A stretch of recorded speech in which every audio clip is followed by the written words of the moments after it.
घरकुल असेल, एमआरईजीएस असेल, पंचायतचे विस्तार अधिक पत्र काढलं तर इथं घरकुलाचं कोण इंजिनियर आहेत, घरकुलाचं कोण इंजिनियर ते हजर नाही आणि घरकुलाचे कमीत कमी 50-100 लोक माझ्याकडे आलेले. त्याला आता यांनी फोन केला ग्रामसेवक विस्तार अधिकारी यांनी, तर ते सांगतात मी सुट्टीवर आहे. तो जर सुट्टीवर होता तुमच्याकडे अर्ज आहे का? बर, मग सुट्टी घेतली नाही त्याच्यावर काय कारवाई करता येईल? कोण देणार आता रिपोर्ट त्याला? तुम्हाला इथे विस्तार अधिकारी आहे, ग्रामसेवक आहे, कोणाला सांगता रिपोर्ट द्यायला?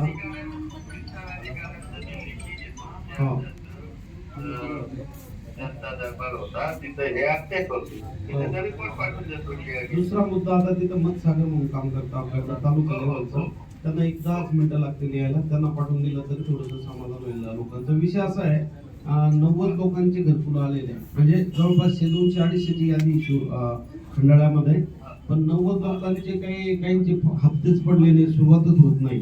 तर थोडंसं टेक्निकली त्यांना मतसागरला सगळी माहिती आहे, तर तुझी माहिती त्यांना देता येईल. बाकी डिटेल काय असेल ते त्यांच्याकडनं लेखी घेऊन मी यांना कळवतोय. हो, तर मतसागरला सूचना करा, पाठवा.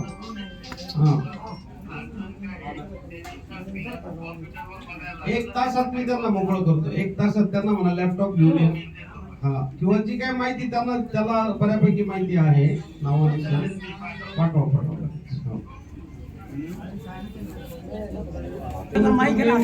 ज्याच्या अधिकारात तो येणार, जखम हेलेला पकडलेले इंजेक्शन देऊन उपयोग होत नाही. आपण मी ज्यांच्याकडे उपाय होणार आहे बीडीओची फोनवर बोललो, तुम्हाला सगळ्यांना ऐकवलं, यांना बोलून काय उपयोग आहे? ग्रामसेवकच्या हातात आहे का ते? नाही, यांच्या हातात नाही. ज्यांच्या हातात त्यांच्याशी बोललो की नाही, मग त्या विषयावर काय पुन्हा चर्चा करायची काही काम नाही. जे लोक भेटले ना, तो विषय सांगा, समजून सांग. आपल्याला त्या दिवशी आपण त्या दलिताच्या ठिकाणी आलो होतो ना, घरकुलवाले 80-90 लोक जे आहेत ते काय विषय होतो? माईक चालू करा, माईक नाही चालू. नाही, त्यांना आपण असं सांगितलं होतं की तुम्ही पोस्टामध्ये खाते उघडा. ज्यांच्याकडे जुने काही लोकांनी काय केलेलं आहे, जुने खाते नंबर वगैरे दिलेले, परंतु ते काहीतरी काय होत नाही म्हणले.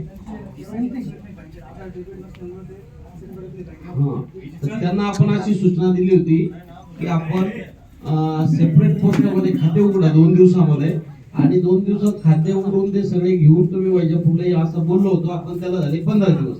नाही ते तिथं काय राहतं, ते जर केलं नाही तर कसं होईल? आता असे ग्रामसेवकला माहिती असते ना. एक मिनिट,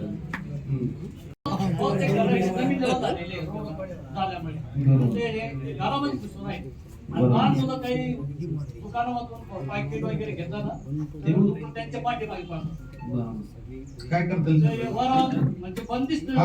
आलं लक्षात? काय करता सर माहिती दोन आधी आता विषय संपला. तू समजदार आहे. हा, बोल. हा, त्याच विषय समज बोल. 30/10/2025 को मैंने पहला लेटर दिया था ग्राम पंचायत ने मुझे रिसिप्ट दी और भेज दी और बोले 2 दिन के अंदर हम काम करेंगे। उसके बाद दूसरा लेटर दिया मैंने सर एक के बारे में। हाँ सर, हाँ। और नाली के बारे में। हाँ। नाली के गांव के अंदर, पूरे गांव के अंदर सर निधि मंजूर हुई भी पूरे गांव के अंदर, फिर भी आधे गांव के अंदर ही ड्रेनेज लाइन का काम हुआ। वो भी ऐसा काम हुआ कि बारिश के टाइम पे पूरा ड्रेनेज का पानी ऊपर आ जाता, आधे से ज्यादा चेम्बर ब्लॉकेज हो जाते। उसके बाद जो ड्रेनेज लाइन का काम नहीं हुआ है सर, वो अभी तक पेंडिंग है। तुम्हारे ग्राम पंचायत के कर्मचारी मुझे आके बोलते हैं कि निधि मंजूर हुई भी है, लेकिन काम हमारे गांव को सरपंच ही नहीं है, तो काम कौन करेगा? वो इसकी जिम्मेदारी कौन लेगा? दूसरी बात सर, टॉपिक ये कि अभी तक एक गांव में समझो श्योर हो गया, बंगला हो गया, दूसरे से कई गांव है सर जो ये डुक्कर गांव मौजूद है सर। यहाँ पे जो अपन इसको खुले में पाल नहीं सकते, टर्म्स एंड कंडीशन के हिसाब से देखा जाए तो ये बंदिश थे। तो इसको खंडाले में 100% सर इसको बंदिश बनाना होना। क्यों? क्योंकि हर गली के अंदर एक नहीं, 2 नहीं सर, 10-10 20-20 डुक्कर जो तो फिर रहे, और जितने ये बता रहे कि भाई हमने 1 गाड़ी भेजे, 2 गाड़ी भेजे, तो सर उनकी संख्या दिन ब दिन बढ़ते जा रही। एक डुक्कर ने कम से कम 15-15 बच्चे दे रही। उसके बाद वो 15 दिन के बाद फिर गले में आ जाते हैं, फिर वो बढ़ जाते हैं, फिर ये बोलते हमने गाड़ी लेके। अभी तक सर तुम मुस्लिम मोहल्ले में आके देखो, सेम पोजीशन है। ये मैंने लेटर है सर, इसके पीछे फोटोकॉपी भी लगाई हुई है और ग्राम पंचायत के पाउच भी। कि ये टुक्कर जो है तो घरों में भी घुस रहे सर, और आप जो है तो इनकी हिम्मत, ये टुक्कर ये है ना, पहले अकाले तो चल जाते थे, लेकिन अब जो है ना सर ये डर रहे भी नहीं। सब काय करता याच्यात बघा. वावरात गेले ताणे सर त्यांचं. माईक द्या सर.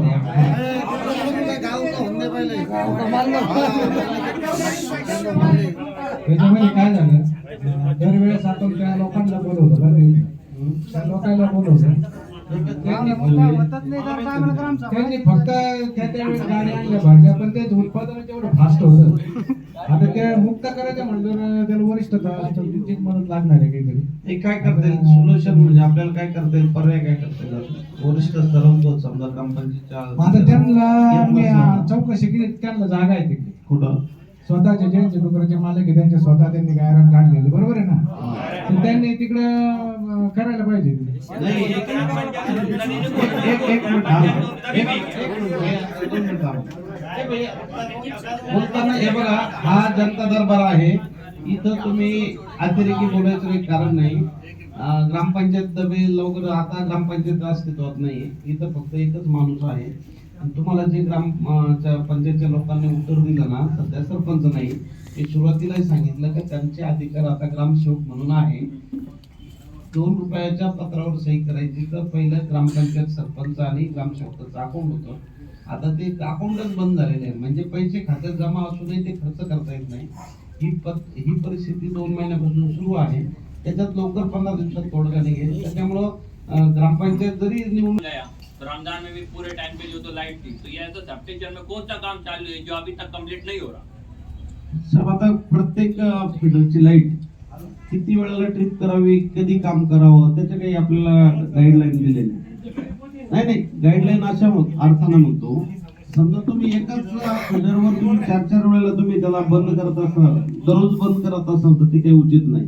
तुम्हाला जे काय काम करायचं आहे ते समजा जेव्हा लोड शेडिंगचा पिरियड असतो किंवा एखादा दिवस कंप्लीट ऑफ करून त्या दिवशी पूर्ण काम करा ना. आता हे जसं म्हणतात तसं अनेक ठिकाणचा तो प्रॉब्लेम आहे. दररोज कोणीतरी येतात, परमिट घेऊन जातात, ते काम बंद करतात. हे बरोबर होत नाही. आता हे शेतकऱ्याचं आता थोडस एक पाण्यावर पिकं आलेले, दुसरं काही जे व्यवसाय आहे त्याच्यावर चालू, त्याचा सगळा त्यांचं ते घेतलेल्या ऑर्डर्स असतात त्या पूर्ण त्याच्यामुळे होत नाही.